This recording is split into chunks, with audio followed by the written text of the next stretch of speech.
In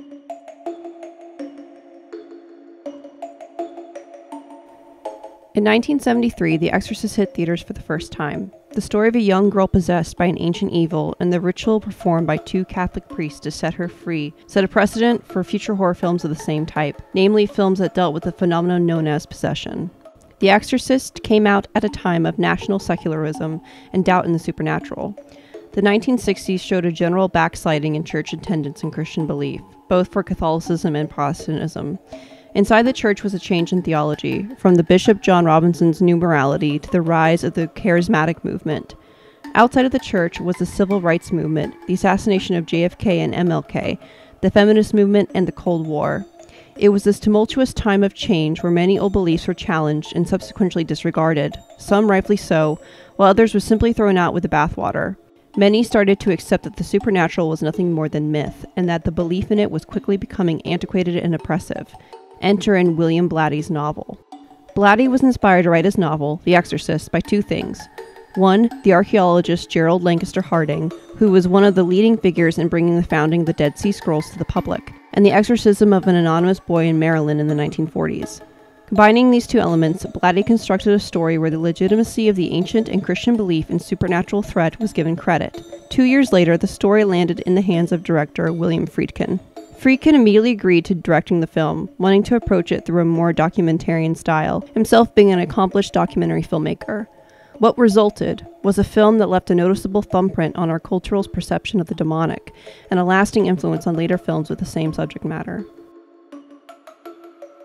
Let's talk first about the actual visual content, the thing we see on screen when viewing The Exorcist. Regan's possessed face is a horror icon at this point. Her scarred up, pasty white visage and piercing yellow eyes are seen by many as a glimpse into the face of the devil, and this is important what we are discussing here.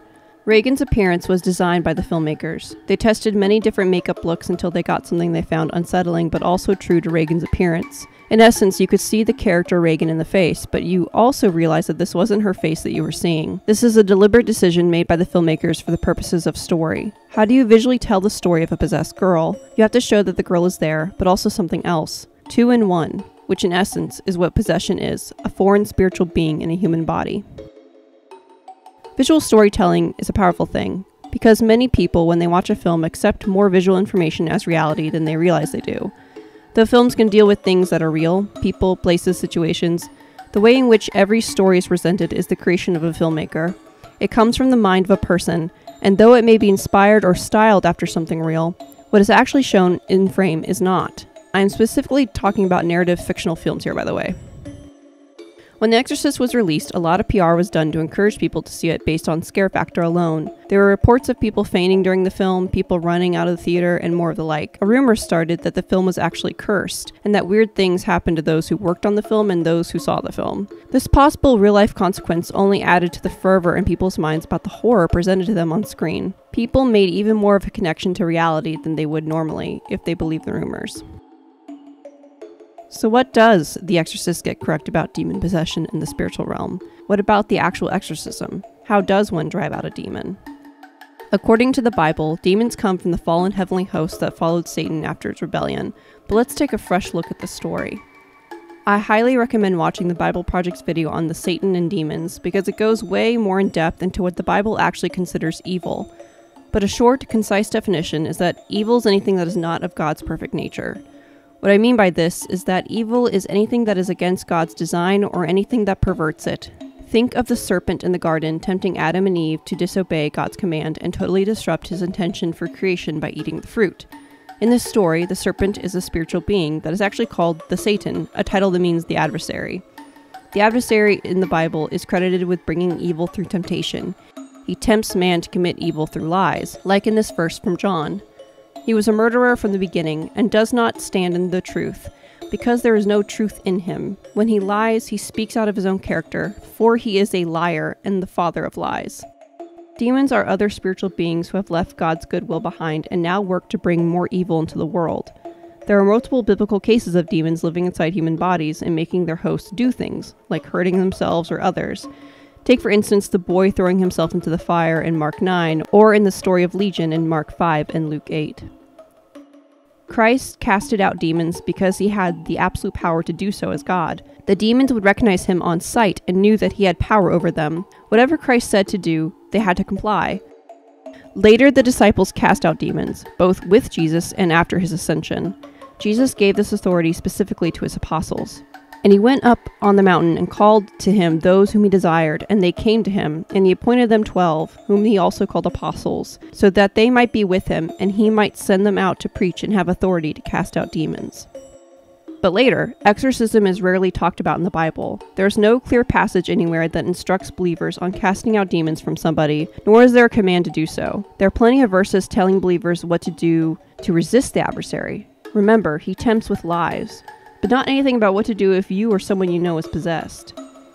There is a prominent theory in Protestantism that after the Bible was completed, Christians had much more of a stronger arsenal against spiritual attack. It also seems that if someone does fear they are demonized or possessed, that exposing such a person to the saving grace of Jesus is the way to free them. So where does the Catholic Church get its rite of exorcism?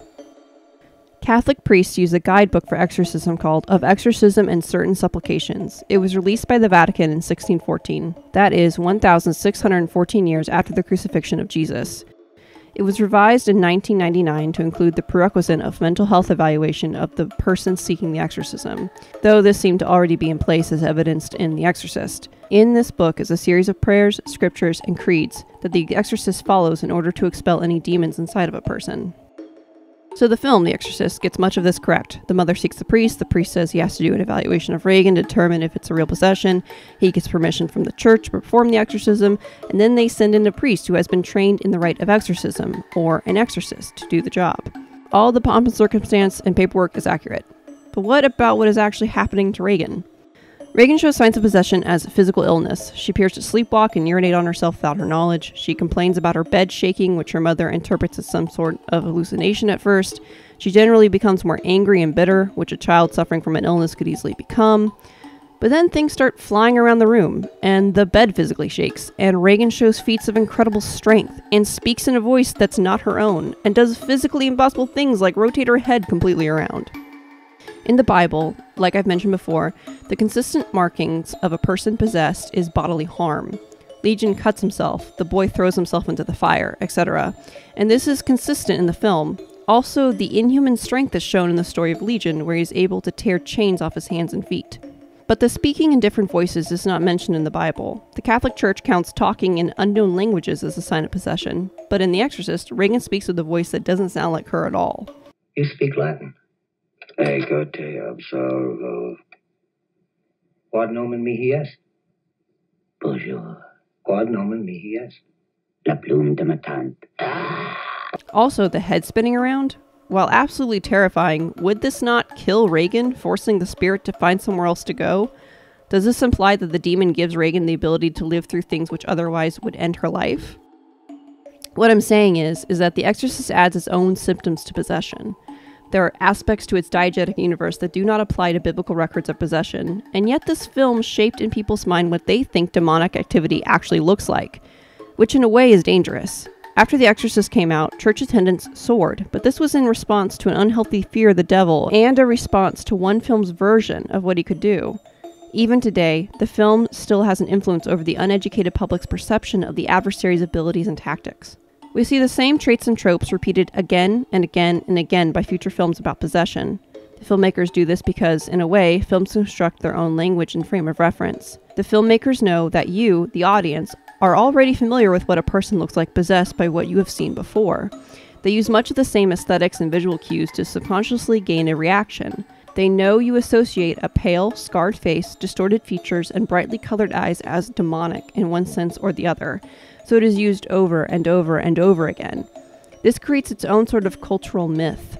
This is what our culture says possession looks like. This is what our culture says demons do to a person. But let's step back from cultural assumption and look at what the Bible says about many of these horror tropes we've come to know.